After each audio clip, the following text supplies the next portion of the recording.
design evolves over time, but we're going to look at those in a second. The first thing that we're going to look at is how players engage over time. So, like I said, these players are constantly making this decision of whether or not to engage with the game and put money and time into the game. So we're going to look at how that actually affects our design for the game. So engagement happens, or should happen if you're designing correctly, in the short term, the medium term, and the long term.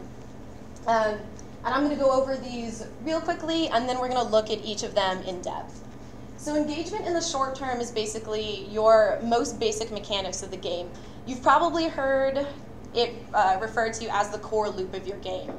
For example, in Clash of Clans, the core loop is building buildings and basically using resources that you collect from those to train your units and fight with your units.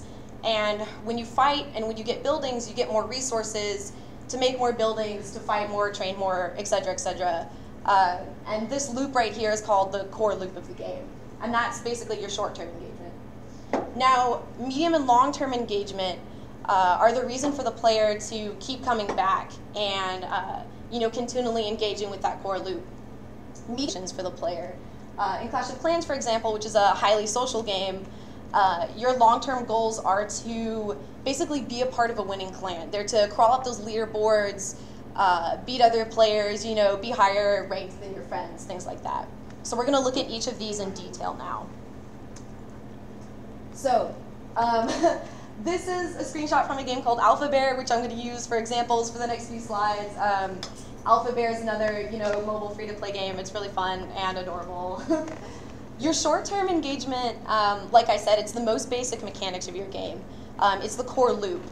And the core loop is basically, these series of actions which are repeating and that feed into each other.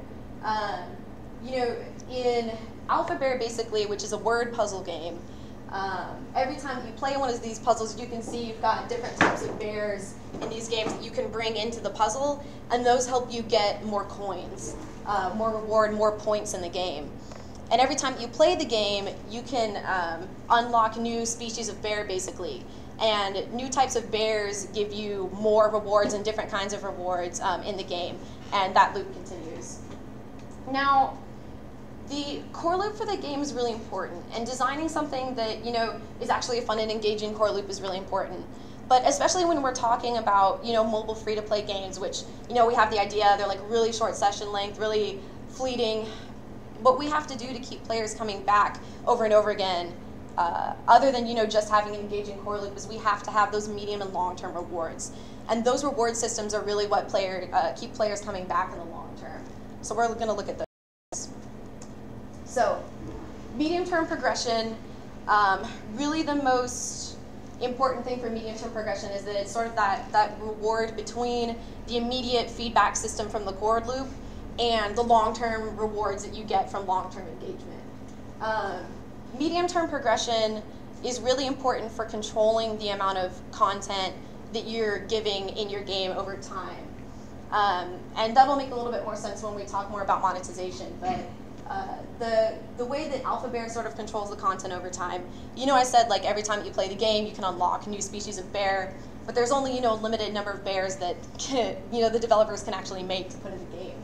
So the medium-term engagement for this game is every time that you beat a daily event, which is basically just beating a puzzle, you can unlock new bosses, which allow you, once you beat them, to unlock new chapters. And new chapters give you access to new species of bear. So in a way, they're stretching out the amount of time you can keep playing the game before you unlock all the bears by separating the species by chapter. And these medium-term goals of beating these bosses are really what, other than just the fun core loop, are what keep you coming back day to day. So, lastly, we have long-term goals. So these are going to be your longer-term aspirations for the player, and they can be, really concrete things. Like in Alpha Bear, for example, here's this is the picture of like the collection that you have open. There's only a certain number of bears that you can collect, and really like the long-term aspiration for the game is to collect all of the bears. But they can be, softer goals too, like coming back to Clash of Clans. You know, being a part of a winning team and crawling up those leaderboards is not something, you know, you can reach the top of the leaderboards, but that's not necessarily what every player is trying to do. Really, it's just kind of like that feeling, that long-term aspiration of wanting to have the best clan that you possibly can. So, we've looked so far at how engagement happens in the short, medium, and long term. We know that those long-term goals are important for engagement in the long term. So the next thing that we need to look at, you know, other than just how the player's playing our game, is how we are actually going to make money off of it, how we're going to monetize. And really the most important thing to consider here is how your content is being consumed over time. And this relates back to, you know, that core concept of time, because players consume the content over a period of time. You know, they're continually deciding whether or not to put time and especially money into the game. So we're going to look at how to do more of that content control that we brought up earlier. So the most important thing here to consider is controlling the balance of supply in your game of the content that you have in your game. Really, I think a couple of the terms that people often use for talking about specifically currency or other, you know, limited resources in the game are taps and sinks. So when I was talking about the core loop, you know, a tap is basically, you know, with this faucet analogy, a tap is somewhere that you can get a source of these limited resources, you know, whether that's currency in the game or energy, or, you know, like resources in Clash of Clans that you use to build things. Sinks are where players have to put this currency or put these resources back into the game. And this is really, you know, an important part of that core loop design, where players can get resources out and build things up, but at the same time you want currency to be going back in. And this is really important because you want players to be able to get enough resources, be able to access enough content to feel those, you know, action reward cycles. But at the same time, there has to be something left open for them to be able to actually, you know, purchase, for them to not just have to be able to grind for, but kind of, you know, also have to put money into too. So we'll look at how to control that next. So in-app purchases. In-app purchases are anything that you can, that the player can actually buy in the game with real money. And I think really one of the biggest differences, one of the most important differences between different types of in-app purchases are purchases that are durable and purchases that are consumable. So durable purchases are not a part of that tap sync flow necessarily. They are things that when the player buys them, they get to keep them for the rest of the game. You know, they get to keep them for the rest of the time that they're playing the game. And these can be things like, you know, buying new maps, buying new characters, new skins, customization especially for your game, you know, new clothes for your characters, accessories, things like that. Once you buy them, they don't go away. Consumable purchases, on the other hand, are part of that tap sync flow. They're something that when the player buys them, they need to invest them back into the game. And so they disappear or deplete after use. This is things like, you know, energy, currency, really any kind of limited resource that once you buy it, it has to go back into the game. Now, the difficult work there, you know, you really only need like one asset for your, you know, coins and your energy and stuff in the game that are just gonna go back in. But on the other hand, they're not necessarily always as interesting. They also tend to be, you know, harder to integrate with things like story-driven games, which, you know, technically have a cap on content just by nature. Weapons in that game have a ton of different parts that can go into them, basically. But when you find a new weapon, these parts are basically like randomized. So the developers can make a, you know, finite amount of parts that have a huge number of combinations in the game. So that's both interesting, but at the same time doesn't run out too quickly. Another really important example of trying to find a solution to this is social content. If you think about it, Clash of Clans has an infinite number of level designers. Because every time that you go to fight somebody new, they've got a new arrangement of walls and fortifications and defenses and things like that. But that could give a whole nother presentation on social content, but that's just another example of trying to reconcile the differences between durable and consumable purchases. So the last tool that we're going to look at for the game, it's something that leaves that gap open where, usually premium or hard currency is something that you use to buy that extra level of content in the game that you wouldn't really get access to just from grinding.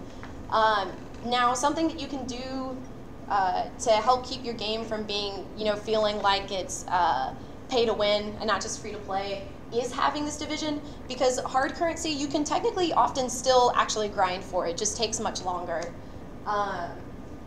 But really having this division there is a tool that developers use to help control that content balance. So we've looked at engagement and content and monetization over time, and I wanted to bring up Hearthstone as an example because I think it is a fantastic game. I could spend twice as long as I have right now talking just about Hearthstone and content and how brilliant it is, but I'm not going to. There are two things that I really wanted to bring up from Hearthstone that I think are brilliant ways of controlling this content. If you haven't heard already, Hearthstone is a collectible card game, but it's a free-to-play mobile game, which is a really interesting combo. And there's one tool that they have, and this is a pretty classic trait, a classic content control trait of card games in general, that keeps people buying them over and over again, even though there's only a limited number of cards the developers can make. But this helps people, keeps people buying them over and over again, basically. Now, something that they did specifically for digital, which I thought was clever, so you can't actually trade cards in Hearthstone. That would, I think if they allowed people to actually trade digital cards in the game, that would create like a whole other economy they wouldn't be able to control. But something that's important about the actual trading part of a card game is the fact that you can go and specifically try to find the exact card that you want. You can go into a gaming store and be like, I am willing to pay 3 times the price of a just pack of cards just to find this one special card. So the way that Hearthstone has made up for that on the digital platform is with Arcane Dust. When you want to get rid of an extra card, or you want to find a particular card, you can actually craft it by basically destroying cards that you already have and trading them in for Arcane Dust. And this dust basically lets you craft new cards that are basically exactly of your choosing. Now, this is really clever because the dust that you get from one card is never as much as that card is actually never the actual amount of dust that it takes to create it. So you end up having to get rid of multiple cards in order to create that new exact card that you were looking for. So in a way, they've actually made a way to turn some content that would normally be durable into like almost consumable. The fact that you can actually turn it into Arcane Dust and sink it back into the game to get new cards. So I thought that was pretty brilliant. There's a ton of other things, like I said, that I could say about Hearthstone, but that's just a really good example of that really well thought out content control system that I think is one of the reasons that they've been so successful. So we looked so far about how players engage with time and how we should design for engagement and monetization on those levels. And for the last part of this, we're going to do a little bit of a gear shift. I want to talk a little bit about the actual design and production cycle of your game. Backing out of design here, we're going to talk about how we're actually going to make it. Because like how your players engage with your game over time, I think your design needs to evolve around time too. So to actually do that, you need to iterate. You need to iterate quickly, and you need to iterate early. Iteration is getting a buildup of your game and getting feedback on it and changing based on that feedback basically as quickly as possible. You really need to be doing this cycle to make sure that your design solutions for this content control problem are actually working. Also, you need to iterate early. This is really important. You may have heard the phrase fail fast. It means that you need to be getting feedback on your game as soon as possible. Iteration is not something you want to be putting on your dev team right before beta, right before alpha, right before soft launch. I hear people laughing. Y'all know what I'm talking about. Yeah, you want to be iterating as quickly and especially as early in the development cycle as possible. So, oh, Fallout. I wanted to share the example of Fallout real quickly. Y'all may have been playing Fallout Shelter. It's really fun. The core loop is really engaging. I think it's really entertaining. You sort of got that medium-term progression, you know, of your shelter building up and stuff like that. But if you think about it, Fallout doesn't really have a solid long-term progression system. They do have a cap of a maximum of, I think, 200 people in your shelter at once, but this feels more like a restriction, more like a cap than it does a goal. You know, it really doesn't have any of those long-term things that keep players coming back. And this is evident in their cycle of success. They rose pretty quickly to the top of the charts when they came out, but they have been falling almost as quickly. And I think it's because they did not see how long their content would actually last. I think that if they had done more testing, they would have seen, you know, they probably heard a bunch of players being like, wow, this is really cool, this is really fun, but in the long term, you know, they weren't checking to see that their content, that their game was actually going to last particularly long. So, we talked about iterating, we talked about failing fast and getting user feedback. Now I want to talk about the actual kind of feedback that you want to get for a second. Analytics is basically the process of getting user feedback on your game and interpreting it. Now, by getting user feedback, I specifically mean you want to use metrics in your game. You want to actually put in your code things that will track you know, what the users are doing and getting hard data on that, and not just listening to what they say. Doing things like actually, you know, tracking the user flow, tracking where users are going screen to screen, where they're making their first purchase, you know, things like where or how much average revenue you're getting per user and how often they're using their game and when they're dropping out. This hard data is really important for testing to see if your design solutions are actually working. Now, that being said, we should really aim to be data informed and not just data driven. All of this data is really important. You know, getting hard data on what your users are doing is really important, but at the same time, your data can only go so far. Your data can tell you if it's working. Your data, you know, can tell you if your designs are actually doing what they're supposed to, but your ultimate interpretation and your solutions are not found in numbers alone. So yeah, we want to basically, like, we want to actually track user feedback based on data, but we don't want to be completely data driven. All right. Yep, that's pretty much all that I have to say. We talked about how players engage over time. We learned about how players engage in the short, medium, and long term. We looked at how content's consumed over time and how we need to have that content balance in order to monetize. And finally, we looked at how our design needs to evolve over time, too. We saw that production basically needs to follow an iterative cycle that happens early and quickly. And yeah, that is basically all that I have to say about free-to-play games. I think that we really have an opportunity here to have like a close relationship with these players. You know, if you're building these systems right, then engagement and monetization should be, you know, a reward for a good system. So I hope that you guys actually, you know, learned something from this and found it interesting. So that's pretty much it. This is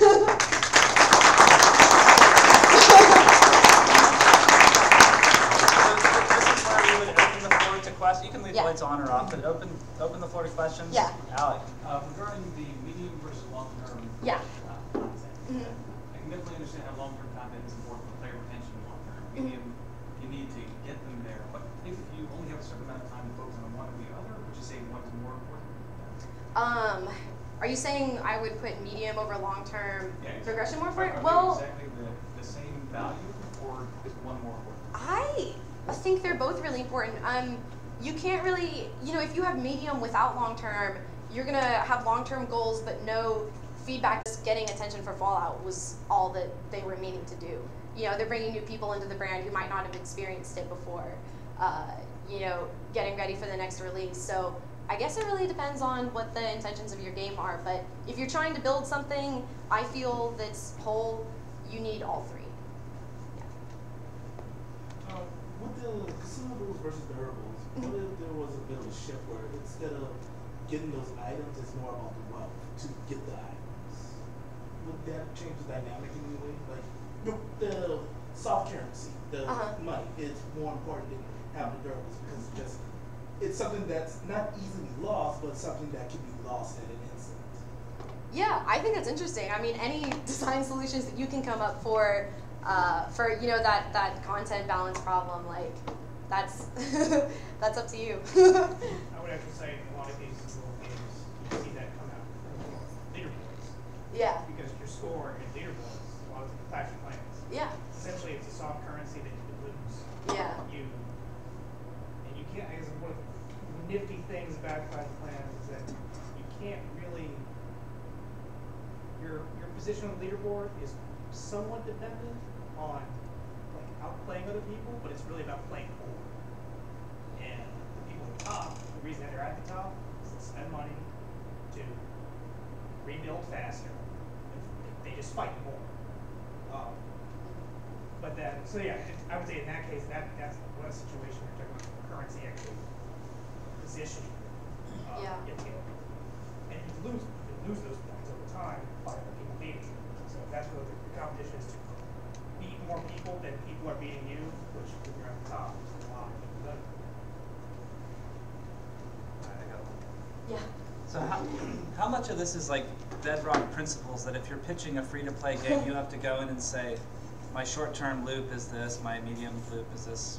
I don't know. I've never pitched a free-to-play mobile game before, but I think that really the most. These guys might be able to help too. I think the most important part of it, you know, really, at least from what I saw from hearing other people talking about pitching games, I don't know that they necessarily like organized their PowerPoint short-term, medium-term, long-term, but they were definitely talking about, you know, this is our core loop. That's an important term to use. They're definitely you know, important vocabulary to use, but also, you know, you need to be able to like get across the point. And I think in a way, even if you don't use the word long term, like the long term progression of your game, like what is going to keep users actually coming back over and over again. Right. But then as far as like actual jargon and stuff goes, like I actually excluded a lot of jargon from this. Like I could have, you know, sprinkled in a bunch of words that you know, like maybe only half the people would know. So.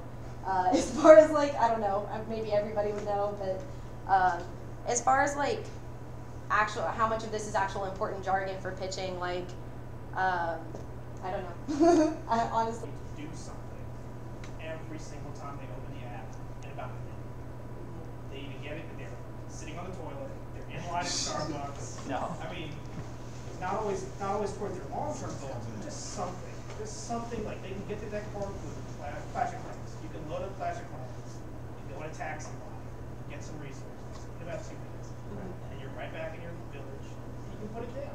Try this well enough, but like in Alpha Bear, you know, if you complete just one puzzle in a minute and you unlock a new bear, then there's your medium-term progression. It doesn't have to be something that you have to be playing the game a long time to achieve necessarily in one session.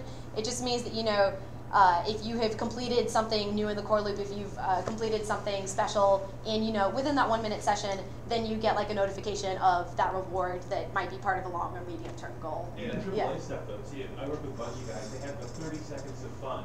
So even in a massive game, you have a 30-second game loop that every 30 seconds this thing is happening that is engaged with the player. And then after the 30 seconds is over, something else happens. It's throwing a grenade, it's shooting your gun. Even in huge games, you have that 30 seconds of like constantly happening. Yeah, that satisfaction loop is not new to mobile games. That is something. If anyone hasn't read it, you need to read Theory of Fun by Ralph Costner. It goes into a lot of detail. It's a very easy to read book. It's like a kid's book with giant text, lots of dumb pictures, and he drew himself. But he's a designer at Blizzard, right? Yeah. Or a developer at Blizzard. And it's a really great book. It really is about what makes a game fun. And it all boils down to these small dopamine releases. And also in free-to-play games, just on that pitch level, there's idea of acquisition, retention, and monetization are like we call it ARM. There's these three things. So how do I get them?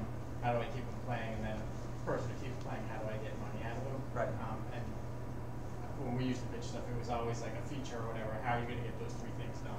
So that's, I mean, there's a much bigger focus now. I've seen smaller companies fail on this note. You did your release, but you don't have your first update. I mean, you see that in MMOs, right? You see that in hardcore games. Games that are really dependent on players really sticking with it. Mobile games dependent on players really sticking with it. And I think sustainability is there's a shift going where you're no longer making games, you're making a service. Yeah. And the idea is that you need to have a big enough audience to support just maintaining the service for as long as it's financially viable. So, yeah, the long-term, medium, and short-term are definitely like things that I think are in pitches for that, because the business wants the long-term, but they want a deep long-term. Lots of people for a long period of time, and that's how you get the money. From a player perspective, evidence of that using Bungie would be the Halo series versus Destiny, at least when Destiny first launched. After everyone got through the core content, people started leaving just because the short term wasn't there. They were forced to go do these major grinds that were just tiring after the first run. Right. So I've never worked on a free-to-play game, and this is something that's always fascinated me about free-to-play games. Okay. How much of design is based around whales? And for those who don't know, whales are people who sink a ton of money into. So your average user is probably going to spend only a few bucks, but that's actually including the whales. Your average probably spends like 0 or close to 0. You actually make most of your money from the people that are spending like $50 or more, or even like huge amounts. We had at one of the games at one of the games that the studio that I had worked at in EA.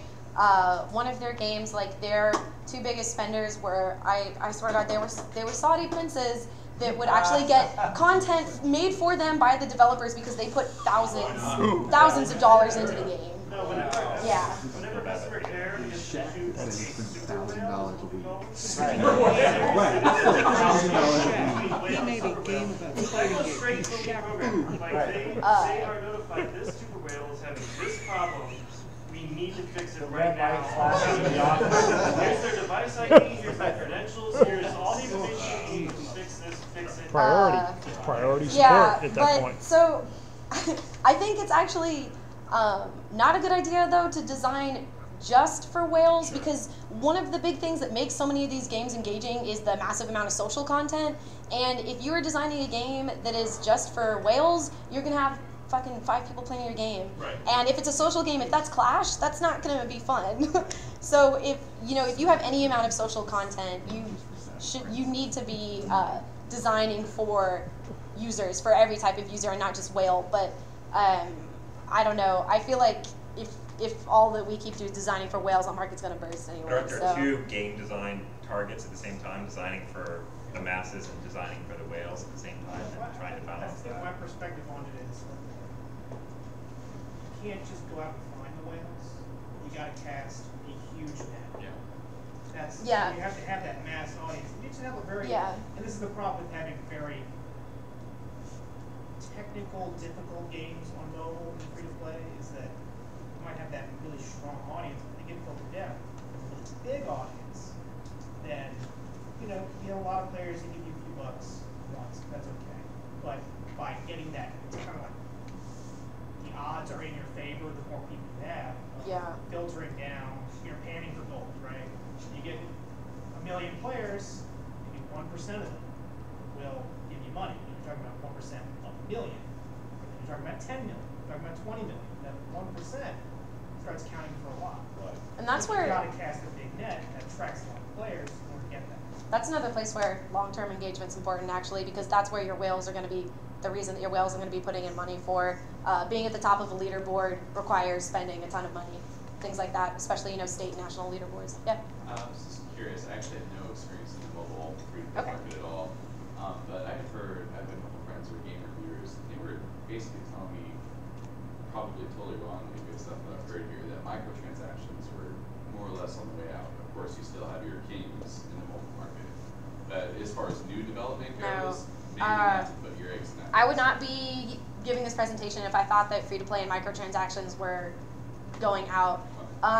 You know, I tried to keep most of my personal beliefs out of this presentation, but to be honest, I think I think free-to-play is actually something that can be beneficial for players. The fact that you have that choice if you know, are just trying out the game and you put no money into it, or you're kind of getting into it and you put in a few bucks, or you really love the game and you put in $10, $20, $30, $40, $50, for example. You know, I think we actually, you know, have a really big opportunity here with people getting to pay as much as they want to. Like, I think that's actually kind of like where the world is heading. Now, there are some things that premium only will make sense for, but no, I think free-to-play is going somewhere. As long as it's not pay to win. No, I don't think that's going to sustain itself. If people keep making games more and more of those, like, you know, using pinch points and making it pay to win and stuff like that, I don't think that's actually going to last. Plus, it's kind of evil. Yeah. Not to take a spot on too much, but the topic that you've been talking about and everyone's trying to bring it up, Extra Credit has been doing a bunch of videos on the topic, from talking about whales to how to move away from predatory free-to-play games. Yeah, I watched all of those videos like 10 times. I love Extra Credits. Yeah. This isn't exactly a mobile game, but I wanted to bring it up because it was the biggest hit and biggest missed game that I've seen come out. It's a game called Wartune. The game has so much short-term and long-term engagement in it that there's literally something to do constantly, and it uses specific color palettes and all kinds of other things to draw you in. Unfortunately, it is so pay to win that one person out of all the few hundred or thousand players that go to a server will spend so much money that it's untouchable. Their marketing plan is literally to bring out new servers constantly and eventually merge the dead servers together to make a stable one, while presenting an opportunity for players to constantly dump money into the game. But it's giving a really, really bad reputation to the company, which is where a lot of this whole microtransactions getting a lot of bad rap.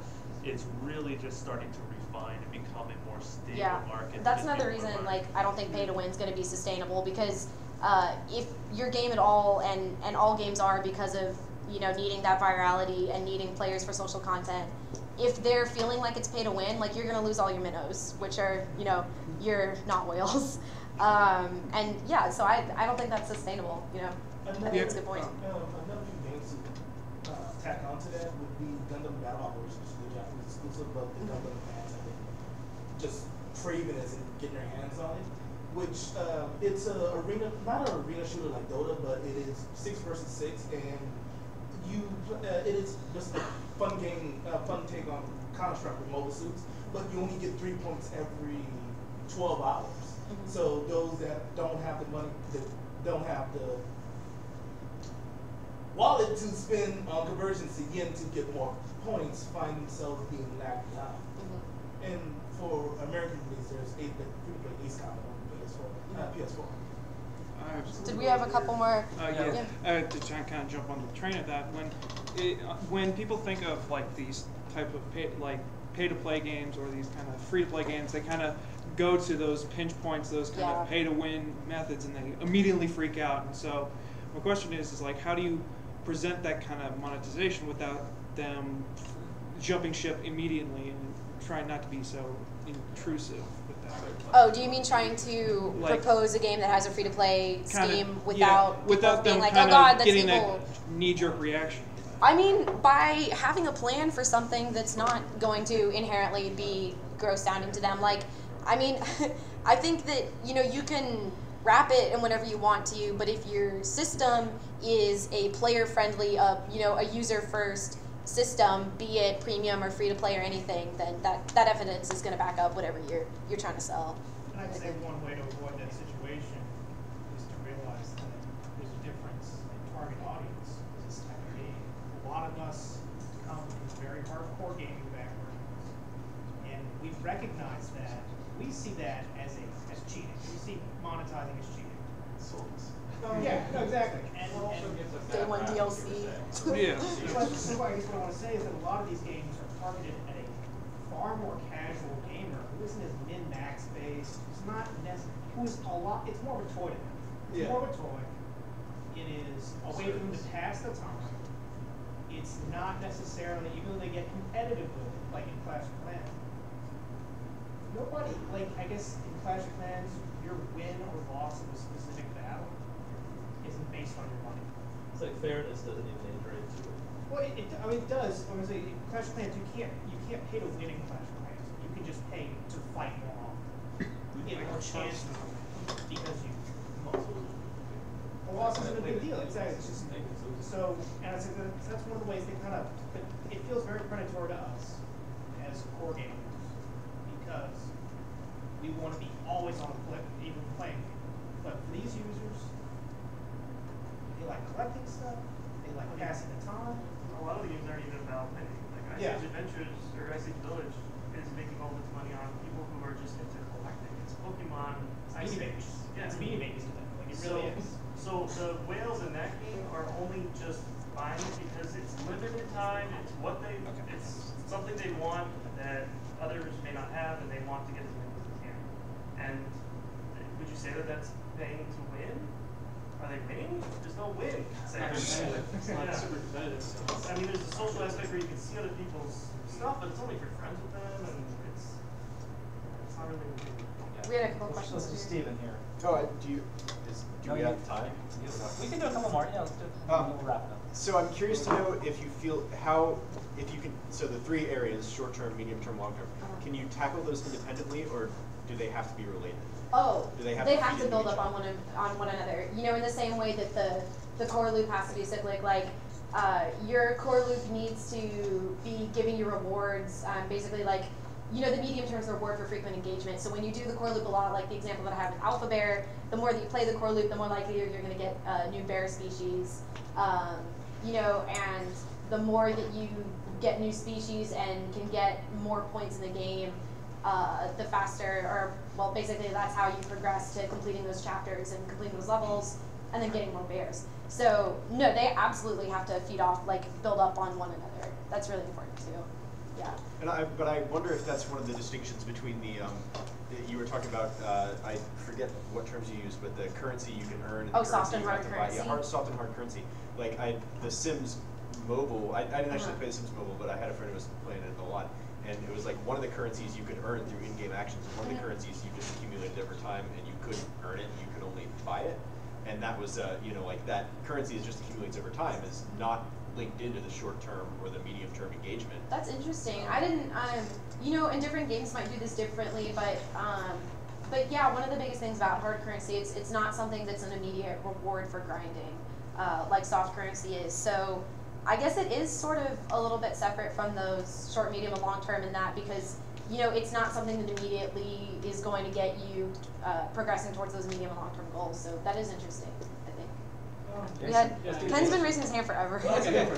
It's just an interesting aside.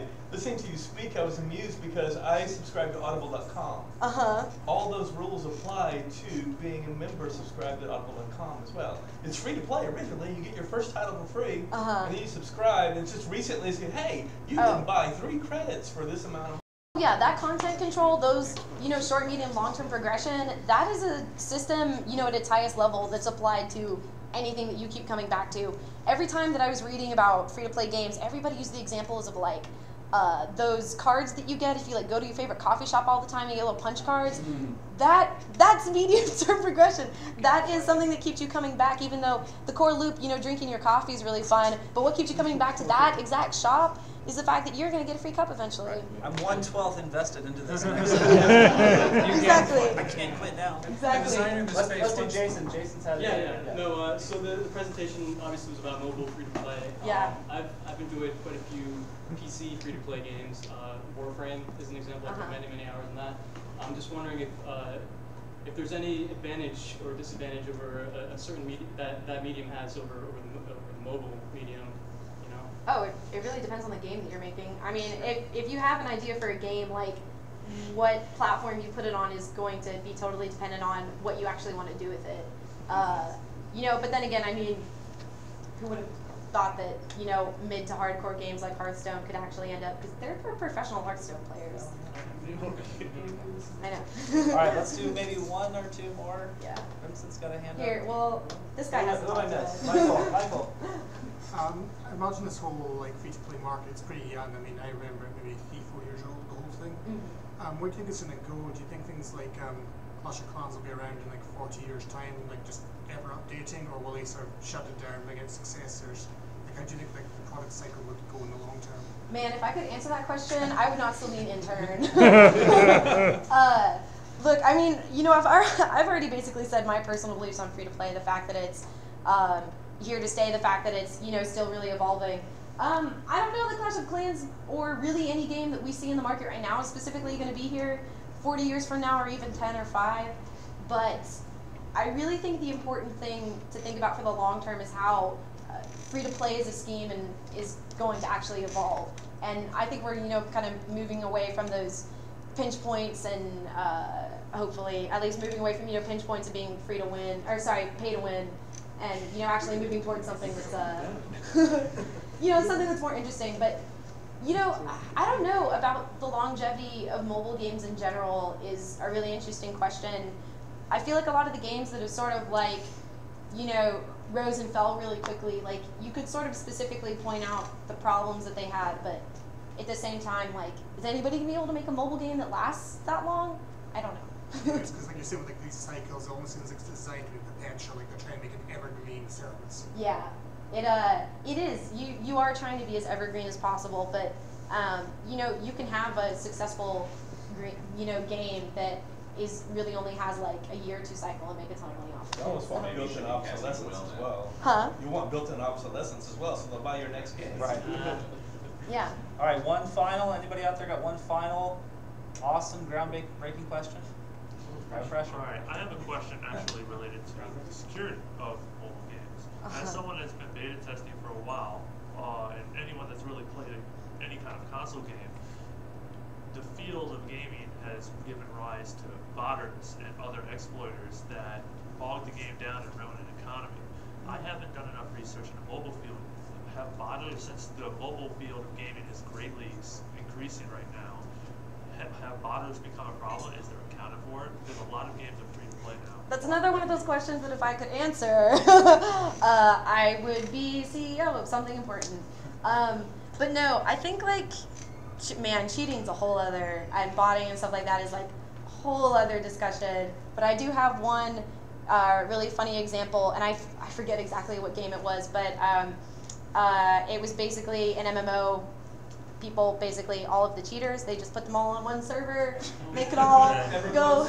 Thank you. Not so much request. They recently, if you guys said that if you cause some problems, yeah, you're getting exiled one server and you're never leaving on. That yeah, is never leaving. yeah. So I don't have time to answer that question as my answer, but yeah, thank you guys so much.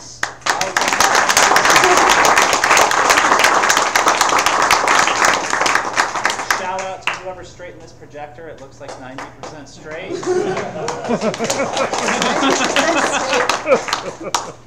All right, so we'll probably hang for a bit. The bar is next door. There's beer and liquor and wine and water and coffee, whatever you might desire over there. All right. Yeah. Thank you so much. Thank you for having me today. Really? Very good. Yes. Thank you. Yeah.